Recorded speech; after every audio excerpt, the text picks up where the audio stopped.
heart of where innovation, money, and power collide in Silicon Valley and beyond. This is Bloomberg Technology with Caroline Hyde and Ed Ludlow.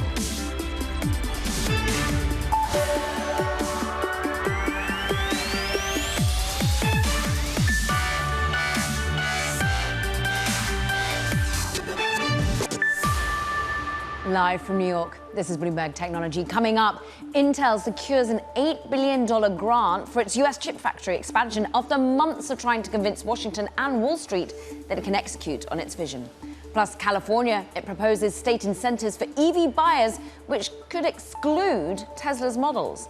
And social media companies push back against new legislation in Australia that's going through the courts that could limit teen usage. But first, let's check in on these markets, because we're currently higher to the tune of 0.4%. We're managing to shrug off some of that anxiety once again being built in around geopolitics and amid tariffs that we're going to break it down for you a little bit later. But still, big tech managing to lead us higher. And in fact, the S&P 500 on track for yet another set of records. And the Nasdaq is up for 4 straight days. Move on and look at some of the individual movers, because we have still got some drip feed around earnings that have come after the bell. I want to look at what's, of course, been happening in the world of Zoom and another key chip maker. Zoom down some 7.9%, didn't live up to expectations in terms of its growth for its fiscal third quarter. And I think most notably is because this stock has run up hard since its bottoming out in August, some 60% higher. Many analysts saying, look, it showed solid numbers, but not as good as the market had been pricing in. Analog devices, down a percentage point, had been rallying earlier in the trade after they showed some strength in terms of auto sales and chips, but now just taking a turn into the red. But let's stick with chips now, because Intel securing $7.9 billion in federal grants from the Biden administration. The deal is actually marking the largest ever direct subsidy from a program. And this is, of course, to boost U.S. chip production. Sources telling Bloomberg Intel will get the money for projects in Arizona, in Oregon, in New Mexico. Bloomberg's Mackenzie Hawkins joins us now. Mackenzie, Ohio not on tap for this particular area of money because it's not far down the road enough in terms of, well, digging in and breaking ground. Where do we stand in terms of actually building?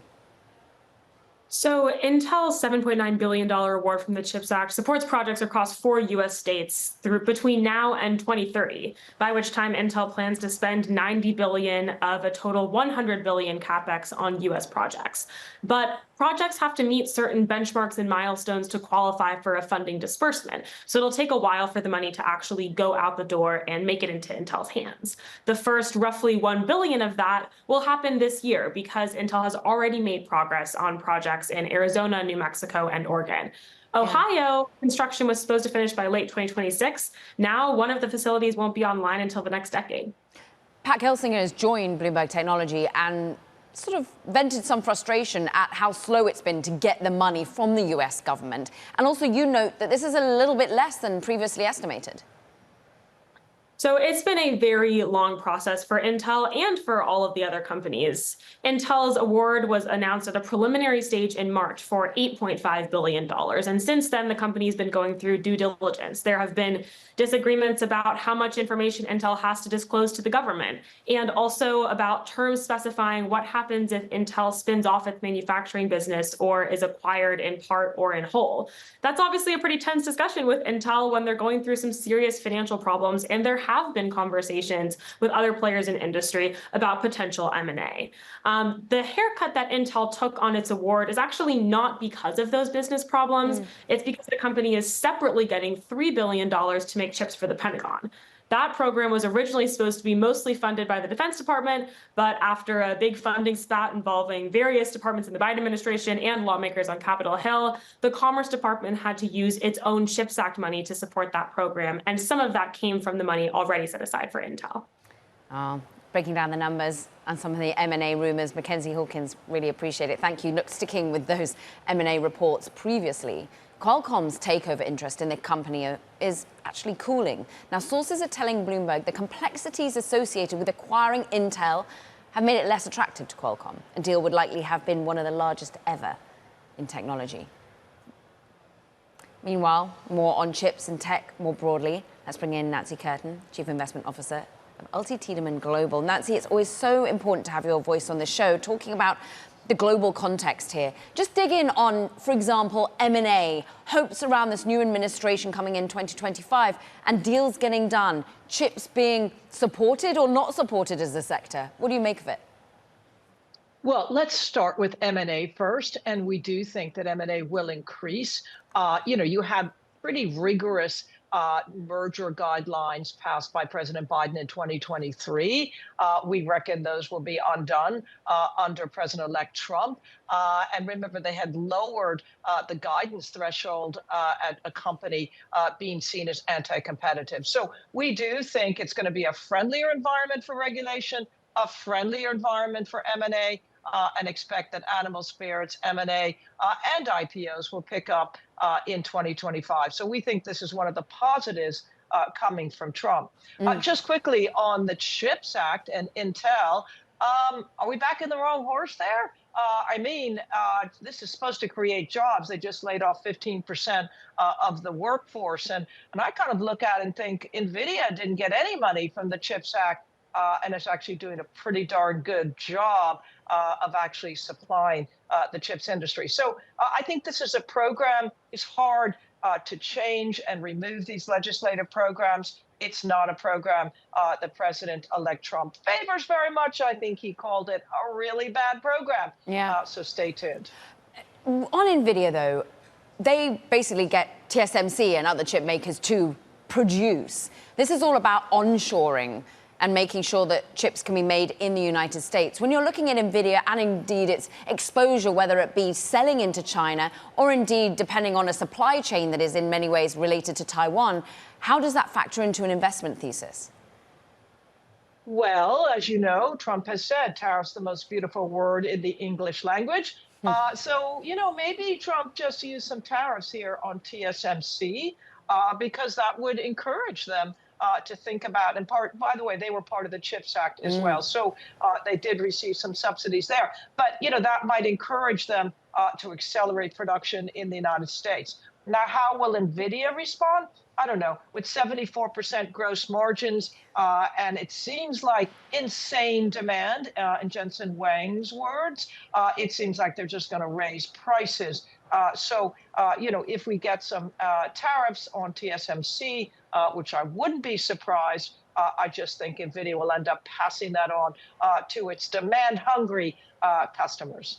It feels like you've got some nuance about which horses you should back, but more broadly, the winners are likely to continue winning into the next administration. Is that what you're articulating? Is it still good to be long big tech here?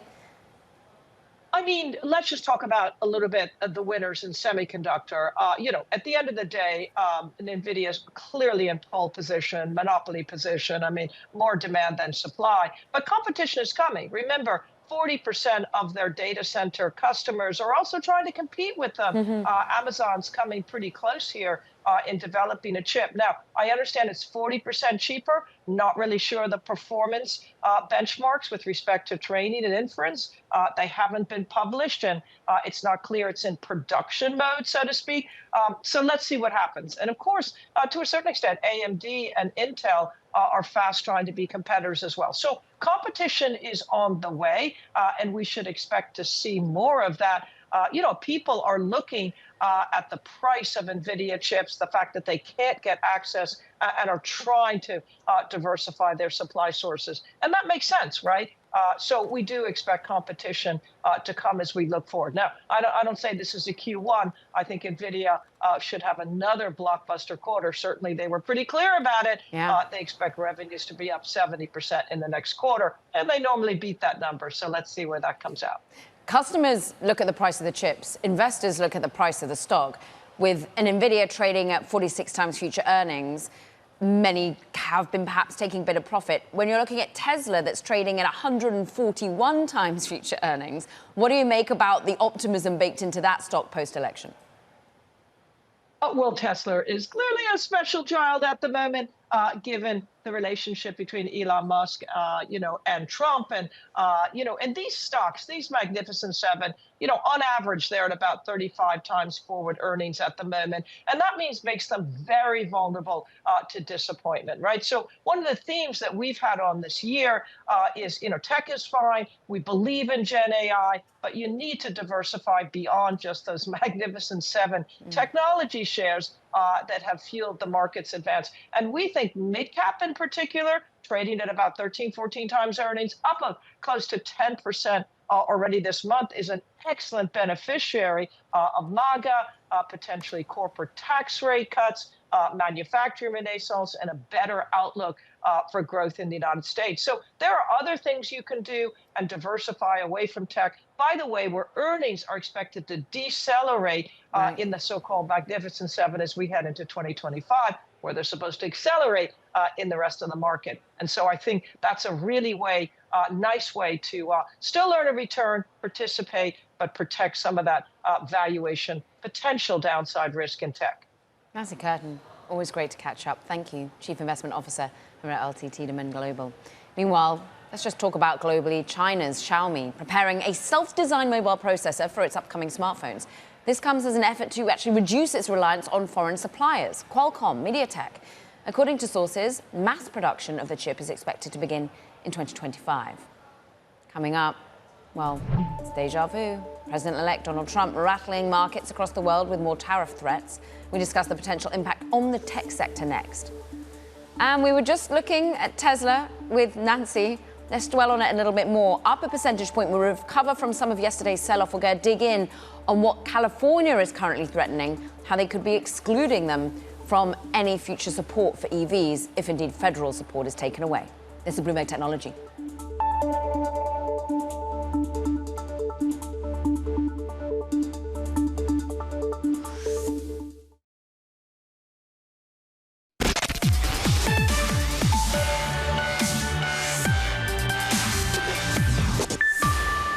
President-elect Donald Trump took to Truth Social to vow additional tariffs on Mexico, Canada, and China. Now, the comment marks his first specific threat to the top trading partners of the United States since his election win just 3 weeks ago now. Bloomberg's Michael Shepard joins us now for more. He promised it on the campaign trail, and now he's once again reconfirming. He's taking a step closer, Caroline. This is what the president-elect had been telling his voters all along, that he would try to bring manufacturing back to the U.S. using tariffs as his primary weapon. Now he is threatening to use tariffs for something else, and this is to extract policy concessions from America's key trading partners. With Canada and Mexico, it's his concern about the border. And with China, he is really trying to get Beijing to cooperate more, in his view, to stem the flow of fentanyl in the U.S., which has been blamed for a surge in overdose deaths in recent years. So we're seeing tariffs being applied in a different sense, not purely economically, but to actually get a policy goal out of a key U.S. counterpart. Yeah, and some of those policy goals are ones we heard in the previous administration, too. The market, more broadly, has sort of taken it in its stride. And I'm wondering whether people feel that there'll be carve-outs, whether or not this will specifically hit certain industries, Mike? Well, there's so many unanswered questions around this, Caroline, right now, because he really just kind of dropped it on Truth Social less than 24 hours ago and walked away. And his transition team has not answered any further questions about, just as you say, will there be carve-outs? Is this in addition to the tariffs he had already been threatening, a 60% level against goods coming in from China? And likewise, what does this mean for the USMCA agreement that he forged to replace NAFTA during his first term in office? In any case, this will have a major ripple effect on the economy and on supply chains if enacted. It would affect autos. It would affect very significantly the tech trade with China. We do a huge amount of business with Chinese companies, sending them legacy semiconductors, getting finished computers back, and all of that would be roiled by this. And we would have to watch for these trading partners to assess, as Mexico warned it might do today, whether they would retaliate in kind. Michael Shepard, always such a thorough setup. We really appreciate taking us through what is, at the moment, just a statement on Truth Social. But let's try and extrapolate it out with Mary Lovely, Senior Fellow at the Peterson Institute for International Economics. And Mike there was discussing how this will affect autos. Immediately in the tech industry, we think EVs. But Mary, what are the ramifications on the auto sector, do you think? Yeah, it's great to be with you. Well, first of all, when we're talking trade with Canada and Mexico, the first up has to be the auto sector. It's the most important export other than fuel from Canada that comes from our two USMCA partners. Production is fully integrated between the United States, Canada, and Mexico. Cars go back and forth. By some accounts, certain vehicles can go back and forth across the border 7 or more times before they're sent to an auto dealer. So this would be extremely disruptive. We would imagine that auto companies would be lining up to tell the new administration how harmful this would be, not only to the two countries involved in this, Canada and Mexico, but to the United States and to the plants that are in the United States waiting for those parts. So undoubtedly, it would lead to disruptions of U.S. production. Increased costs, as many would anticipate from a consumer perspective. What about the supply chain when it affects China and U.S. technology companies here? How intertwined, how dependent does the U.S. remain on Chinese parts and goods? Yeah, since the first trade war, U.S. Has depended less strongly on China. But we have to remember that many of the electronics devices that we know and love were not actually taxed under the first trade war. So final items like laptops, notebooks, smartwatches, cell phones, none of those were actually hit with the first trade war tariffs. Peripherals were things that we may use with these devices. So that's, he has already proposed or promised a flat 60 on China. We don't know if this extra 10% that he sent out last night is by a social media post is on top of that or part of that. Either way, it's going to be extremely disruptive because our companies have not had time to move these vast supply chains out of China. Take Apple for a case study. They have been trying to depend more on India, for example, other Southeast Asian countries. And we've seen Tim Cook just in China over the weekend trying to ensure that relationships remain strong with the government there. But also, many understand that Tim Cook has a decent relationship with the incoming administration. Do you think CEOs are anticipating carve-outs? Do you think CEOs are able to manage this without passing it on to a consumer? I think they understand how disruptive this would be, and that if we know that there are constitutional limits on what the president can do. He's shown a penchant for trying to blow past a lot of the limits that people have tried to place on him. But he can't revoke the law of economics, and there's economics limits to what he can do, or at least economic constraints that are going to cause him a lot of trouble, not only in individual sectors, but on the macro front. Inflation will kick up again, for example, something which voters have shown that they dislike intensely. So I think it would be wise that C-suites are anticipating that this will be either set up with carve-outs or it will be rolled back in terms of the absolute tax amount that he is going to levy. So I think we have a long way to go before this social media quote becomes new taxes on U.S. trade. How effective in the first iteration were tariffs on changing the flow of goods out of China and the U.S., reducing perhaps dependence or indeed the overall trade excess or lack thereof? I think we saw the value of trade drop by about 30% between, U.S. and China. Remember, China also retaliated against the U.S. We would certainly expect to see some retaliation again, not just from China, but also from our other partners. So it had a significant effect on trade flows. That said, a lot of that trade was diverted to third countries. There's very little evidence that any of that activity came back to the United States. Some of it flowed to Vietnam, some of it flowed to other parts of East and Southeast Asia, and of course, some of it went into Mexico, which is why we've seen our trade, particularly in electronics and electrical devices, increase with Mexico. Mary Lovely at the Peterson Institute, breaking it all down. We thank you. Coming up, TikTok, other social media giants preparing for a bill that could impact Australian consumers, the younger ones. Details next. This is Bloomberg Technology.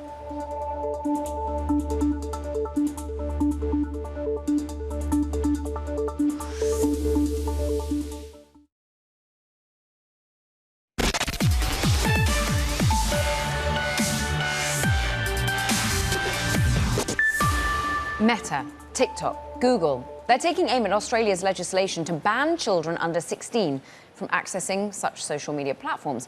The government in Australia is pushing to pass the bill through Parliament this week. Under the proposed bill, the social media giants would be responsible for policing that ban under threats of fines of up to $32.5 million. Let's bring in Bloomberg's Kurt Wagner. And look, $32.5 million is but a drop in the ocean for any of these companies. But what is to fear here for them? Yeah, I think the bigger concern here is that this serves as some kind of a blueprint or template that other countries are going to adopt, right? I mean, the last thing these companies want, these services want, is for teenagers, young people, to not be able to use their services, because that's how they get that next generation of users. And so if this ends up working in Australia, or it ends up getting passed and sort of effectively ending that connection, there would be real concern that other countries, especially those in Europe where regulation around these big tech companies has been much tighter, that other countries would try to maybe follow in their footsteps. It's interesting that we've had a spate of activity around protecting young people, whether it's in gaming with Roblox, but also Instagram, for example. They have their teen accounts rolled out. What is it then when Instagram parent company Meta is coming out and saying that this is going to be really hard to enforce? We had a statement from Meta saying that the approach will require each app provider to collect personal identification or biometric data from all Australians. Are they trying to make out that this is an issue of free speech and identity here? Yeah, I mean, this is kind of an old playbook from them, right? Which is to really push back and say, hey, this is impossible. Technologically, we can't do this, right? And Meta's not the only company to say those kinds of things. At the same time, those teen accounts you mentioned, Caroline, are exactly the type of thing that you would think they could roll out in Australia, right? Which is they automatically put teens into more strict settings. They require, ID or some other type of verification before those teens can age up into an account for 18 plus. And so while I do agree that it probably is a very tough technical challenge, I don't think it's necessarily impossible. And I think it's in Meta's best interest and all these companies' best interest to get across the fact that this is a tough challenge, right? That's their argument, is that, hey, we can't do this. All eyes on how it goes through the Parliament this week. Kurt Wagner being asked to work hard up until holidays. We thank you. Meanwhile, coming up, we're going to be digging into California's proposal for state incentives for electric vehicles and why they would exclude Teslas. This is Bloomberg Technology.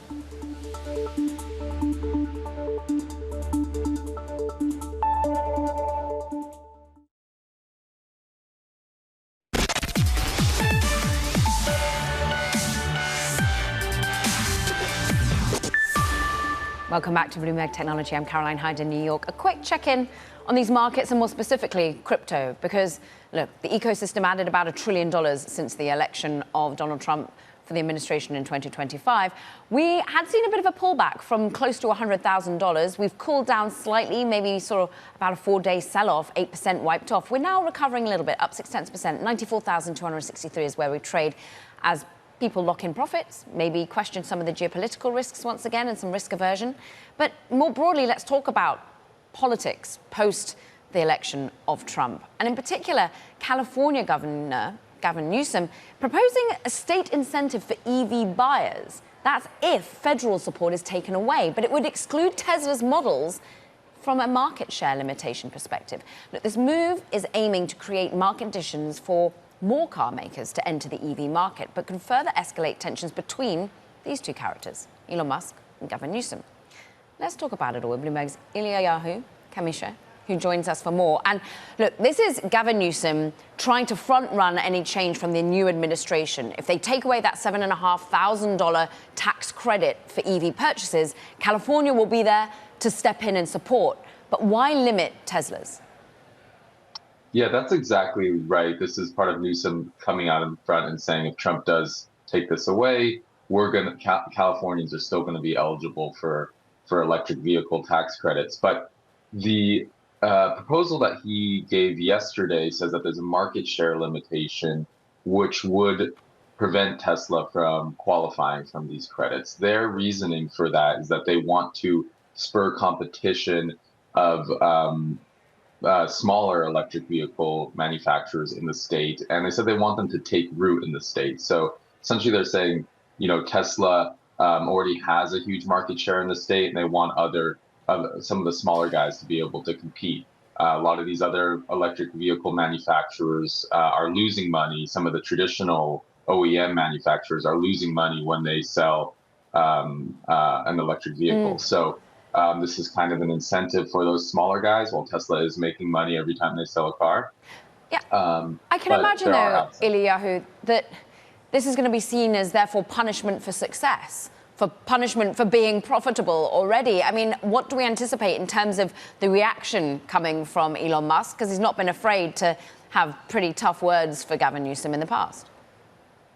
Yeah, I mean, Elon Musk has already come out swinging, and he called this proposal insane, and he cited that Tesla is the only car manufacturer that is actually producing cars in California, and they have a lot of employees based in California, even though they did move their headquarters to Texas.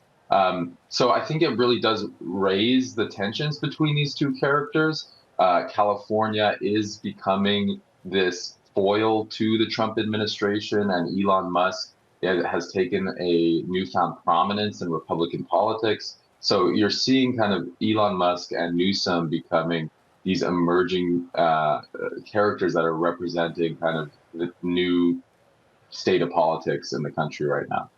California, it's a massive economy. Eliyahu, Commissioner, thank you for breaking it down. Let's just keep this discussion going with Jessica Caldwell, Head of Insights at Edmunds. And your focus that you can bring us is the underlying data of EV sales, the actual success story that Tesla has compared to other competitors. Jessica, what will this mean for competition? Could it spur competition? I mean, it's definitely going to spur competition. I mean, if you're out there, you're shopping for a vehicle, one is eligible for a $7,500 rebate, one is not. I mean, you're going to shop both vehicles. Of course, everyone knows what Tesla is. They have a lot of brand recognition. But something like this is going to get shoppers to look and consider other things. And a lot of times that does ultimately end in a purchase. So without a doubt, Tesla will be at a disadvantage if this goes through.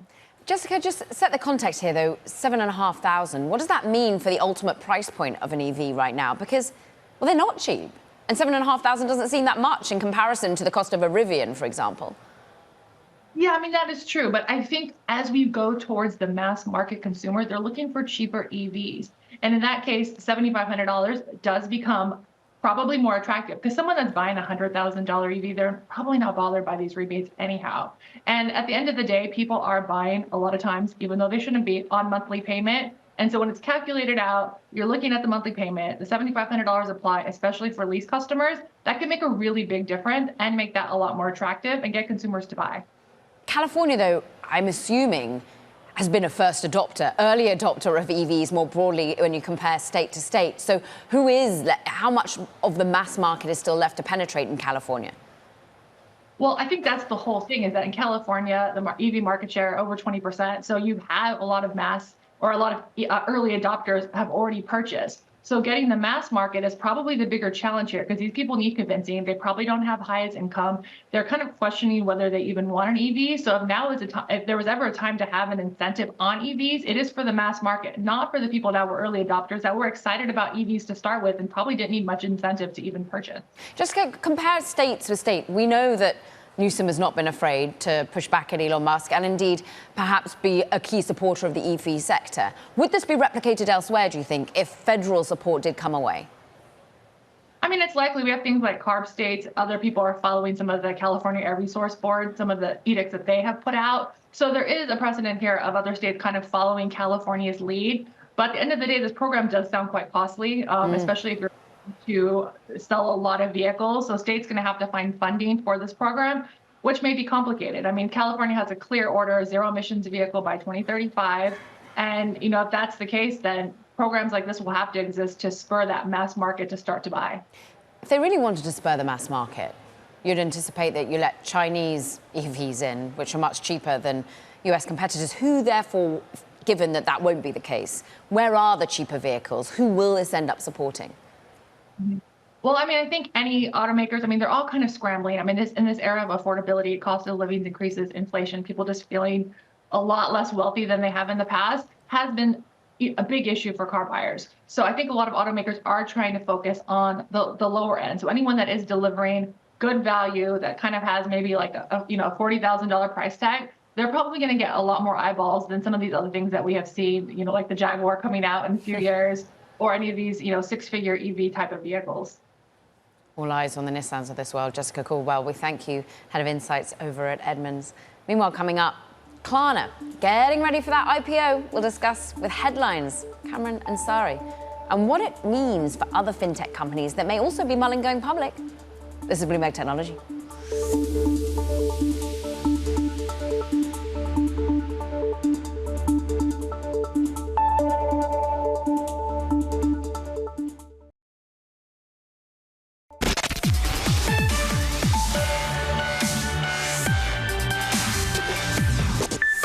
A group of former Google and Stripe executives who helped build the Android platform are now raising $56 million for a new company. This one focused on developing an operating system for AI agents. Bloomberg Shireen Ghaffari joins us now. Shireen, every other moment I seem to be reading about the latest AI agent company, and this one's actually to foster an operating system for its adoption.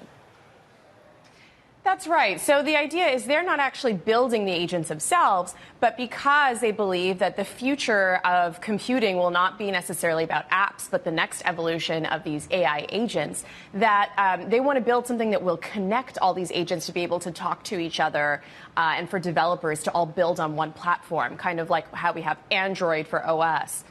It's called, well, I don't know how I would say it, /dev/agents or just dev agents. As they're coming out of stealth, this is the new name. They've got some really interesting characters on their cap table now. So Alexander Wang of Scale AI. They've also got Nikesh Arora, who we've been speaking to on the show recently, of Palo Alto Networks. But who are the VCs behind this, and how do they find them? That's right. So Index is leading the round, and Alphabet's independent growth arm, Capital G, is co-leading it. And what's interesting is that, these guys have been known for a long time in Silicon Valley, helping build the Android platform. And, the CEO is also a former Stripe executive. He was CTO there.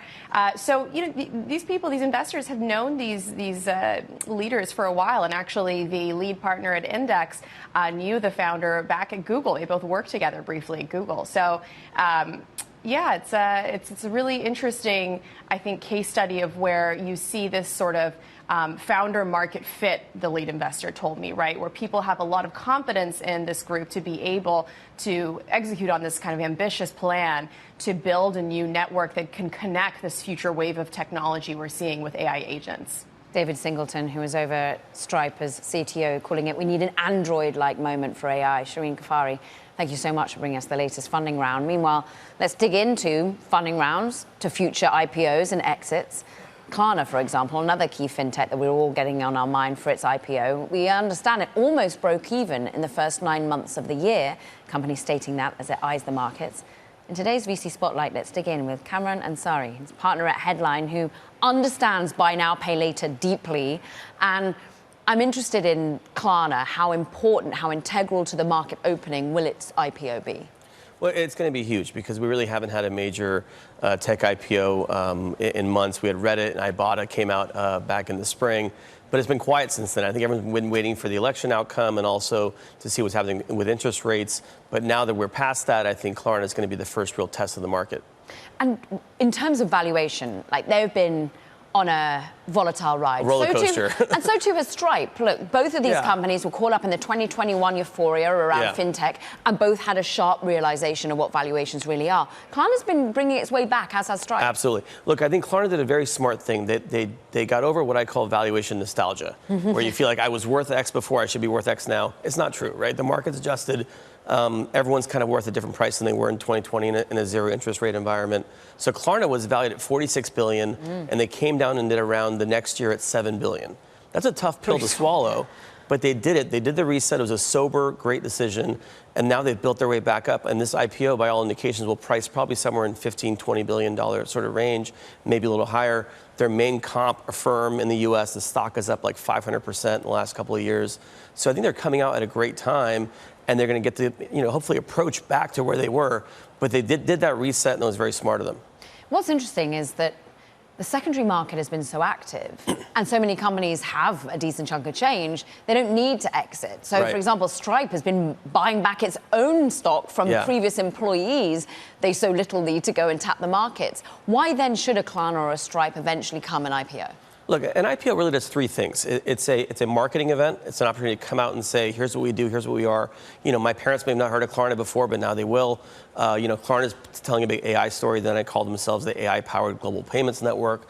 So that's the first thing. The second is it is liquidity, right? It does provide liquidity in a deeper way than any private funding round can to employees, to investors. And the third thing that's really important is it sets a really clear public equity price for your stock. So you can use that to then compensate employees, to hire, and to do M&A, to buy companies. Because before that, it's always this parlor game of, well, what's the stock really worth? We don't really know. And now you'll know every second of every day how much it's worth. What are you thinking about M&A? Because I believe that you backed sort of a Klarna similar that got bought by a bigger tech company. Are we going to see more M&A in the space? I really think so. I backed a company called Bread Finance, which was bought by Alliance Data Systems. The whole company is now called Bread. It's a very similar company to Affirm and Klarna. And in fact, in the fintech space and tech overall, we've seen very little M&A. Part of it's been the regime and the regulatory process where people are afraid that deals will get blocked. I think by all indications in 2025 with the new Trump era, we'll see a more friendly environment for M&A. And I think folks are kind of leaning into that now. And you saw some rumored stuff. There was like a Qualcomm deal that was going to happen. We've heard about HubSpot Google, Wiz Google. Those didn't turn out to actually happen. But I think in the new year, you will see M&A pick up as well, absolutely. How do you prep your own portfolio companies then for that new era of 2025? I think, the thing has always been, cash is oxygen and oxygen is life. So you have to have enough cash on hand to make it through whatever period of time. And these last couple of years have been tricky in that regard. So companies have been raising, debt rounds, bank equity, loans from banks, convertible notes, things like that, to bridge and get through to a period where hopefully there's going to be more liquidity and better environment for exits. What about you and your thoughts on building up holdings in companies via the secondary market, or going direct to when they're doing fresh sales? What's the environment been like? How hard, how pure is it at the moment? Or is it kind of, it's who you know in the back door and therefore you get access? It used to be that way. 10, 15 years ago, secondaries was always kind of whispered and so forth. And there's famously a massive secondary market for Facebook stock, before it was public for many years. But a lot of companies put limits on secondary sales, and you can only sell a certain portion, or some companies don't allow sales at all. They have rights of first refusal to stop sales or purchase the stocks themselves. But now you have all these other markets like Forge and Hive, and while Carta was trying to do this, where you have a kind of more liquid, quote unquote, secondary market where you can see the most up-to-date pricing, but it's still very episodic, where some deal happens and then maybe 6 months goes by, so you're not really sure exactly what the pricing is of these shares in any given moment in time. And how difficult is it to understand some of the nuances in the deals? Like, contracts are very individual, and some of these very hot companies are able to have pretty tough rules on how you speak about them and how you invest in rivals. What's that looking like? Well, the biggest thing is information, right? And information rights are very limited for investors who come into, say, a secondary in a company like a Klarna or whatever before they're public. You don't get all the rights. You don't get all the financials. You don't get all the documents. You're just told, okay, look, this is the information you get. This is the price of the stock, and that's it. You have to kind of live with that. Once a company's public, then obviously you get all the full information, and it's a level playing field for everybody. And it's a much, I think, more rich environment for folks to be able to invest with full info. We'll see how that full info comes to bear next year. Cameron Ansari, it's so great to have you, partner at Headline. Meanwhile, coming up, we're talking with a hot cloud backup startup nabbing a $1.4 billion valuation with its first year. E.ON CEO is joining the show. This is Bloomberg Technology.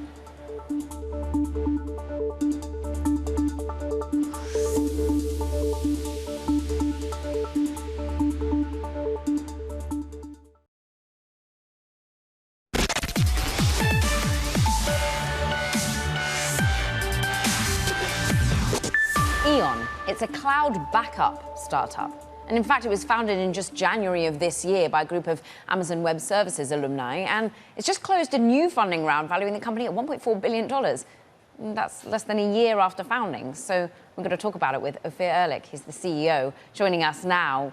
You've done 3 funding rounds in 1 year of your first existence. How are we doing this? Talk to us about what problem you're solving. Or actually 4 rounds of funding.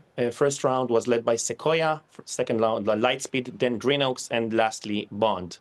And what we're doing, we're making cloud backup useful, because now they're not. And if you think, why should we care about cloud backups? I mean, my grandmother have backup on her iPhone for all of her kids, or on her grandkids. So it's not that easy in the cloud. You see, on-premise, everybody have everything. And in the cloud, companies just moved in the last few years. They're spending hundreds of billions of dollars annually on the cloud, out of which 20% is cloud spend, is backup spend. And this is a huge spend. And today, it doesn't work. It's very cumbersome. It's a mess. And it's not useful. You can't even use it when you need it.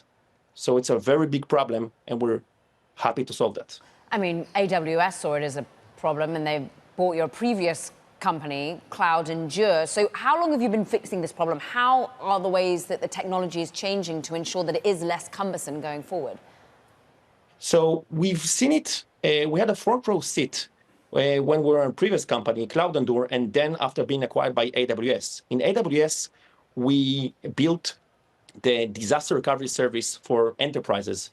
So we had a front row seat seeing very large companies either moving to the cloud and starting using that for resilience.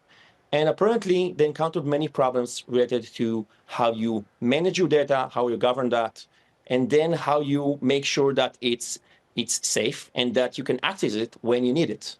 So we've seen it for the last, I'm doing this for the last 11 years, and my partner's doing it for even more time than that. And when we left AWS, it was very vivid that the time is now, because when enterprises move to the cloud, they form these new organizations, cloud infrastructure, or cloud operations.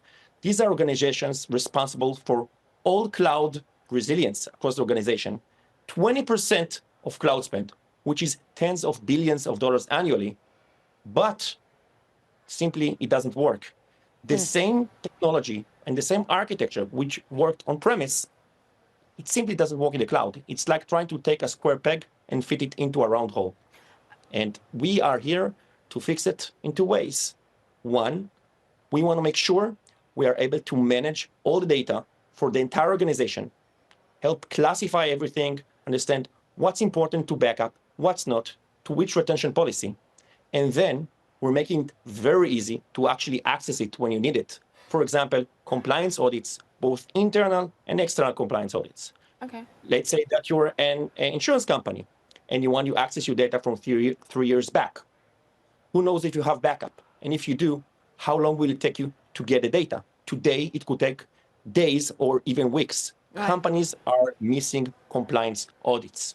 It's very bad. So you're this fix for the, it sounds like you've built the offering. So when you're going for your 4th round of funding, why do you need the funds? What is it you're going to be spending it on? So we found out that as this category emerges, and there are very big problems that customers are having, we want to make sure that we have everything we need in order to support it and solve that quickly in an enterprise level. Because the budget are huge, the pain is enormous. And frankly, today, what's going on is a mess. And we need enough funding to make sure that we're building a comprehensive solution fit for the enterprise so that we are well positioned to solve that for every company, big or small. Engineers, marketing, sales, I'm sure you'll be bringing on a fair few. E.ON CEO, Ophir Ehrlich, thank you for your time. over in Israel today. Meanwhile, that does it for this edition of Bloomberg Technology. Don't forget to check out the podcast. You can find it on the terminal, as well as online on Apple, on Spotify, on iHeart. From New York, this is Bloomberg Technology.